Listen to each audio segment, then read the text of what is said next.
বাচ্চা নেবার কোনো বয়স নেই।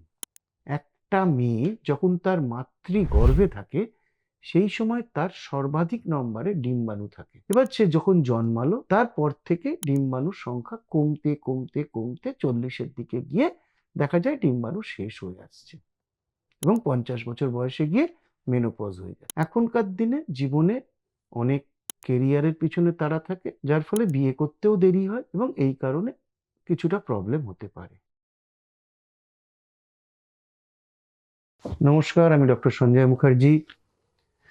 আমরা যে ব্যাপারটা আজকে কথা বলতে চলেছি সেটা হচ্ছে বাচ্চা নেবার বয়স। এবার আমি যেটা বলতে চাই, বাচ্চা নেবার কোনো বয়স নেই। কারণটা কি? একটি মেয়ে ভারতীয় আইন অনুযায়ী 21 বছরের আগে প্রেগনেন্সি নেওয়া উচিত নয়। তাহলে যাদের বিয়ে 21 বছরের আগে হচ্ছে তারা এই ব্যাপারটা ভাববে। কিন্তু আমাদের এই বন্ধ্যাত্ব ক্লিনিকে যত পেশেন্ট আসে তারা অধিকাংশই 40-এর দোরগোড়ায়। তারা কিন্তু বাচ্চা নেবার সব থেকে শান্তিপূর্ণ বয়স যেটা, সেটা হচ্ছে 22-23 বছর বয়স থেকে 32-33 বছর বয়স বা 35 বছর বয়স, সেই সময়টা তারা মিস করে যায়। এখনকার দিনে জীবনে অনেক কেরিয়ারের পিছনে তাড়া থাকে, যার ফলে বিয়ে করতেও দেরি হয় এবং এই কারণে কিছুটা প্রবলেম হতে পারে। কিন্তু আমাদের ফিজিওলজিটা বুঝতে হবে। ফিজিওলজিটা কি? একটা মেয়ে যখন তার মাতৃগর্ভে থাকে সেই সময় তার সর্বাধিক নম্বরে ডিম্বাণু থাকে। এবার সে যখন জন্মালো তারপর থেকে ডিম্বাণুর সংখ্যা কমতে কমতে কমতে 40-এর দিকে গিয়ে দেখা যায় ডিম্বাণু শেষ হয়ে আসছে এবং 50 বছর বয়সে গিয়ে মেনোপজ হয়ে যাচ্ছে। তাহলে বুঝতে হবে যেই ডিমগুলো ভালো ডিম, যেই ডিমগুলো মানে কোয়ালিটিতে ভালো, যেগুলোর মধ্যে রিসেপ্টার ভালো আছে, যেগুলোতে বাচ্চা আসার সম্ভাবনা বেশি, যেগুলোতে সুস্থ বাচ্চা আসার সম্ভাবনা বেশি, সেই ডিমগুলো আমরা খেয়াল করে দেখেছি 20 বছর থেকে 35 বছর এই জায়গাটায় বেশি বেরোয়। তার আগেও ভালো ডিম আসে না এবং তারপর থেকে ড্রাস্টিক্যালি ডিমের কোয়ালিটি মানে উসাইটের কোয়ালিটি ফল করতে থাকে। তাহলে 35 বছরের পরে কি কি প্রবলেম হয়? এক, বাচ্চা আসার সম্ভাবনা কমে যায়। দুই, বাচ্চা এলেও তার ডাউন সিনড্রোমের চান্স বেড়ে যায় বা অন্যান্য কনজেনিটাল অ্যানোমালির চান্স বেড়ে যায়। এছাড়া আর কি কি প্রবলেম হতে পারে?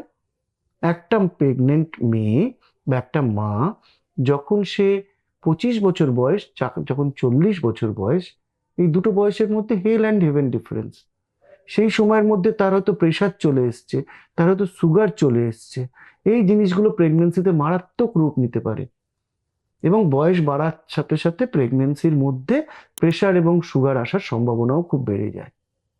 তাহলে আমরা যদি ভাবি যে একটা বয়স বাড়ার সাথে সাথে কি কি প্রবলেম আসছে, এক হচ্ছে বাচ্চা আসার সম্ভাবনা কমে যাচ্ছে, 2 নম্বর হচ্ছে বাচ্চা অ্যাবর্শনের চান্স বেড়ে যাচ্ছে, 3 নম্বর হচ্ছে কনজেনিটাল অ্যানোমালির চান্স বাড়ছে এবং প্রেগনেন্সির রিস্ক বেড়ে যাচ্ছে।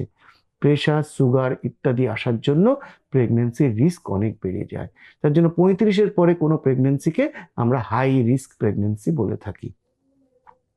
এই কারণেই আমরা বলি যে আপনাদের যদি সম্ভব হয় তাহলে একটু আগে প্রেগনেন্সি নিয়ে নেবেন। এরপরে পেশেন্টদের কি কি সমস্যা? পেশেন্টের কেরিয়ারের সমস্যা আছে। পেশেন্ট ভাবছে যে আমি এখন বিয়ে করেছি কিন্তু আমি এখন বাচ্চা নেব না, আমি কেরিয়ারে এস্টাবলিশড হয়ে যাই তারপরে আমি বাচ্চা নেব। আর একটা মহিলা কি ভাবেন যে আমি এখন বিয়েই করব না, আমার এখন বিয়ে করার সময় হয়নি, কিন্তু আমি যদি বিয়ে করি তাহলে আমার নিজের ডিমে বাচ্চা লাগবে। তাহলে এই দু ধরনের গ্রুপ আমরা পেয়ে থাকি। এই দুটো গ্রুপকেই আমরা চিকিৎসা করতে পারি। যাদের বিয়ে করেছেন কিন্তু বাচ্চা নেবেন না, খুব ভালো কথা, তারা টেস্ট টিউব বেবিতে আসুন, এসে নিজের ভ্রূণ টেস্ট টিউব ল্যাবে সংরক্ষণ করে রাখুন। এটা খরচা সাপেক্ষও নয়, খুব একটা কষ্ট সাপেক্ষও নয়। এটা করলে আপনি আপনার নিজের ভ্রূণ সংরক্ষণ করে রাখতে পারেন এবং সেই ভ্রূণ দিয়ে আপনি আজ থেকে 5 বছর, 7 বছর, 10 বছর পরে নিজের গর্ভে নিজের ডিমের বাচ্চা নিতে পারেন। কিন্তু আপনি যদি 10 বছর পরে 40 বছর বয়সে আপনি ফ্রেশ আইভিএফ করতে যান, তখন কিন্তু আপনার হয়তো উসাইট কাউন্ট এত কমে যাবে যে নিজের উসাইট দিয়ে আর বাচ্চা নেওয়া সম্ভব হবে না। তাহলে আজকে যদি আপনার 30 বছর বয়স হয়, আপনি যদি কেরিয়ারের কারণে বা অন্য কোনো কারণে ফ্যামিলি প্রবলেমে প্ল্যান করেন যে আমি 10 বছর পরে বাচ্চা নেব, তাহলে আজকে আপনি আইভিএফ করে রেখে দিতে পারেন, আপনার এমব্রায়ো আপনি ফ্রিজ করে রেখে দিতে পারেন। আর দ্বিতীয় ধরনের পেশেন্ট কারা? যারা কিনা ভাবছে যে আমি এখন কেরিয়ার গড়বো, আমি পৃথিবী ঘুরবো, আমি আমার নিজের মতো করে জীবন কাটাবো। আপনি কাটান, কোনো আপত্তি নেই, কিন্তু আপনি হঠাৎ করে 40 বছর বয়সে বিয়ে করে আমার কাছে এলেন, এসে বললেন ডাক্তারবাবু আমি আমার নিজের উসাইটে নিজের জিনে বাচ্চা নেব। তখন আমি টেস্ট করে দেখলাম যে আপনার উসাইট আর ভালো উসাইট আর বাকি নেই। আপনার তখন 2-3 বার নিজের টেস্ট টিমে আইভিএফ হবে, বাচ্চা আসবে না, তারপর আপনাকে সেই ডোনার আইভিএফ মানে অন্য কোনো মহিলার ডিম, আপনার হাজব্যান্ডের স্পার্ম, সেইটা দিয়ে বাচ্চা নিতে হবে। এটা থেকে যদি আপনি বাঁচতে চান, তাহলে আপনি আপনার উসাইট প্রিজার্ভ করে রাখতে পারেন। আপনার ডিম আপনি প্রিজার্ভ করে রেখে দিলেন, আজ থেকে 5 বছর 7 বছর 10 বছর পরে আপনি যখন বাচ্চা নেবেন বা বিয়ে করবেন ঠিক করলেন, যাকে বিয়ে করলেন তার স্পার্ম দিয়ে ওই উসাইটগুলোকে আমরা ফার্টিলাইজ করতে পারি, করে যে এমব্রায়ো তৈরি হবে সেই এমব্রায়ো আপনার ইউটারাসে আমরা ট্রান্সফার করতে পারি।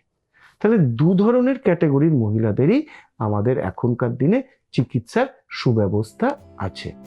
নমস্কার।